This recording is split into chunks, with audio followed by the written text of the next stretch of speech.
What's up, everybody? Welcome back to another episode of the Tyren podcast. It's been a while. I haven't been recording. I've been on a hiatus, but I wasn't in the best space to make content. I was very frustrated with a lot of things, and I didn't want that energy to come over through the podcast or on this camera. So I just kind of went silent on YouTube for a while. Now I'm back. I'm more excited than ever to get this podcast across because I want to expand it. I want to do certain days. And that's my problem with a lot of this. I always want to do so much. Like, I want this podcast to be a mental toughness podcast, but I also want to talk about sports. I also want to talk about current events. So I'm thinking about expanding it in many ways because people ask for my opinion a lot. So I want to give it because I have a lot of opinions and I love the dialogue of going back and forth and seeing people's different opinions because that's how you grow, in my opinion. You can learn something from everyone.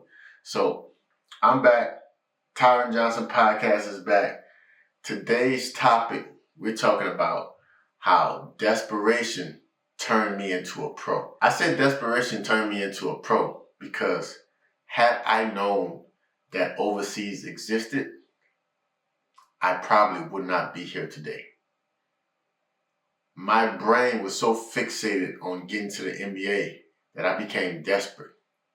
But if I would have known that there was another place where I can have those same ambitions and still live my dreams, I don't know if I would have worked so hard. And given my situation in college, I had to work extremely hard because I was behind on the 8 ball. So let's get into this. I was expecting to go pro while I was on the bench. Granted, I didn't have the size, I didn't have the skill, and I didn't have the IQ. I didn't have the size. I came into college at about 6'5", 6'6", 180 pounds soaking wet. So other guys came into college fully developed. I came into college very underdeveloped. I didn't have the skill. I started playing basketball late. I started playing basketball at about 15 years old. And I just didn't have the feel for the game. Like I didn't know a lot of things. So I thought I was very skilled, which was actually something that helped me. But in actuality, I wasn't that skilled, right? I didn't have the IQ. Once again, starting basketball so late, I didn't have the IQ of the game. I didn't have the feel of the game. I didn't know how to move without the ball. I didn't know how to slide in the pockets. I didn't know how to stampede. I didn't know how to get offensive rebounds. I didn't know how to run the lanes. I didn't know any of these things because I wasn't taught any of these things. I was just kind of raw, rough, and rugged. And with all that going against me, you could not tell me, you couldn't convince me that I was not going to be a professional basketball player. It's just that my mind was so set on being a professional basketball player. I was like, I'm going to force my way through the door. If they're not going to let me in the door, I'm going to force my way through the door. And that was all desperation. Even while I was on the bench, I was looking for every opportunity that I possibly could get to force my way through the door. Someone get injured, it's go time. Someone's having a bad game, it's go time. I know all of my assignments. I know all the scouting reports. I'm in physical shape, mental shape. I'm ready. I'm prepared. I was just always at the end of the bench with my feet just tapping on the ground, just waiting for an opportunity because I know I came out of nowhere, right? I was desperate. I was on the bench, desperate, waiting for opportunity. And I had to fight many things in college. You got to understand there is favoritism in college. You got to understand there is relationships in college. I had to fight through all of that.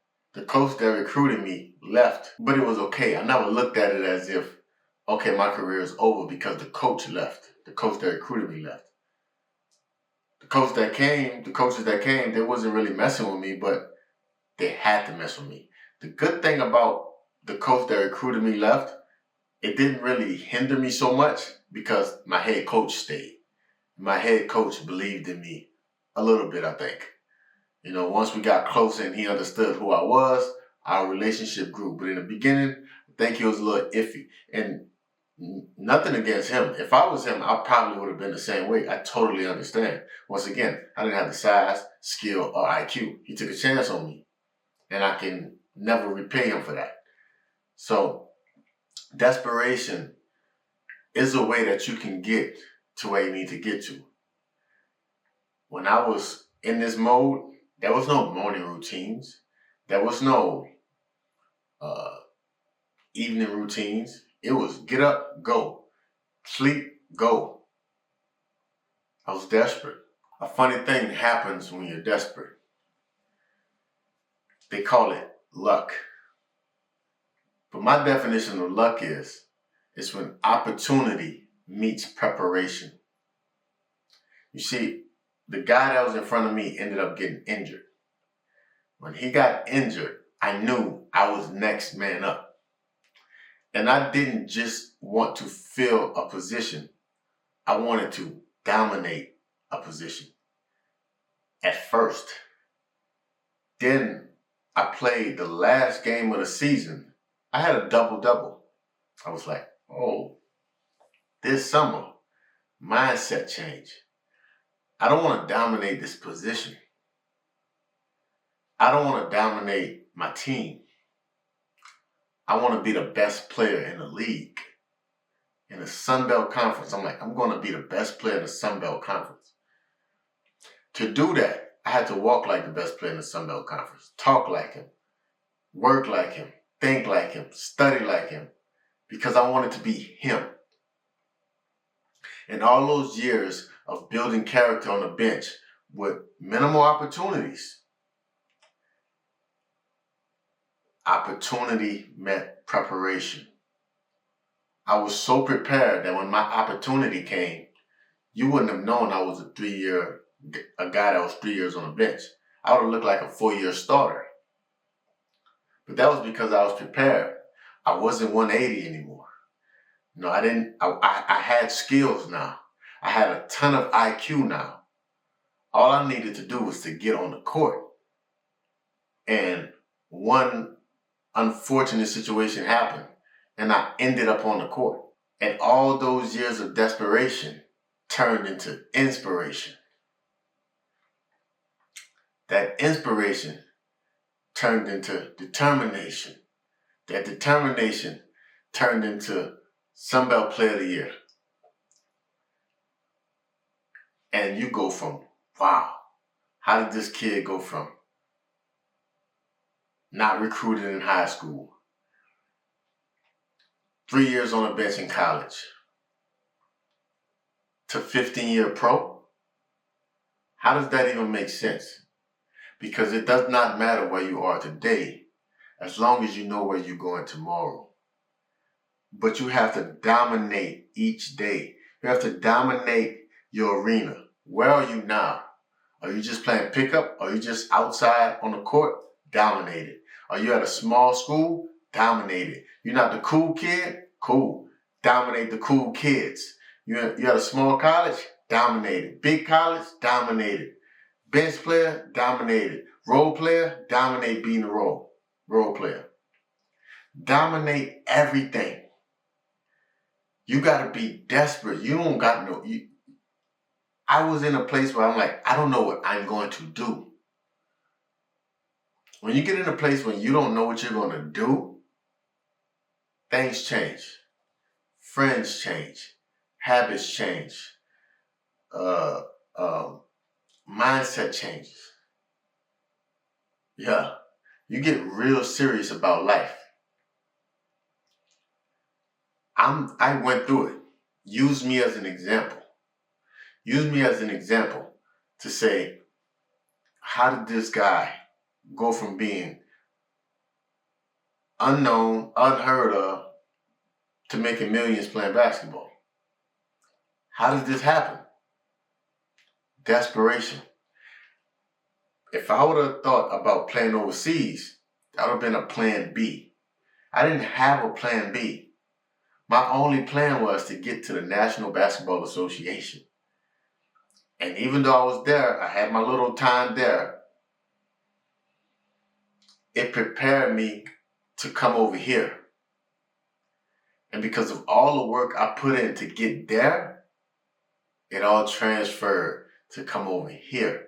To where I see a lot of guys that know about playing in Europe. They've been preparing to play in Europe because they know they wasn't going to the NBA. And they come here and they cannot succeed because this is all new to them. They don't know how to put a team on their back. When a lot of teams, depending on the continent you're playing on, if you're going to Asia, South America, they're depending on you. They're putting a team on your back. You're the foreigner. You got to score 30 points a game. You got to take us to the promised land. They never went through that through high school. They never went through that. They never went through that in college. When you go to Europe, you got to play with other good players. You got to move that ball. You got to cut without the ball. You never did that. They never did that. So what I'm saying is, have a plan A, man. Plan A and go balls out. Go give everything you can. And all it's going to do is it's going to raise your threshold for how to work, how to prepare. And you can't take that away from you. Once you put the work in, the work is in. Now you just got to dominate your arena. This is a short episode, but I just wanted to get back into the flow of things. Give back to the tribe. Get back to my guys, helping you guys make them pay. I'm going to get back to releasing weekly. I want the Tyren Johnson show to come back so I can provide value to the tribe, to make sure that we all mentally tough. You see, I wasn't posting because I was going through some things out here. I'm in a new country on a new team, and it was difficult for me. But this was the time that I should have been sharing with you guys. When I was failing mentally. I come to you on these Mondays with a mental tough episode about mental toughness. And here I am, I'm suffering from mental toughness. And I'm not helping you guys go through it with me real time. My apologies. I apologize. It won't happen again. Whatever I'm going through in life, especially when it's dealing with toughness, I'm going to make sure that I give back to the tribe. Alright? So if you like this video, give it a thumbs up. Subscribe to the channel. Share it with your friends. Until next time, every day, make them pay.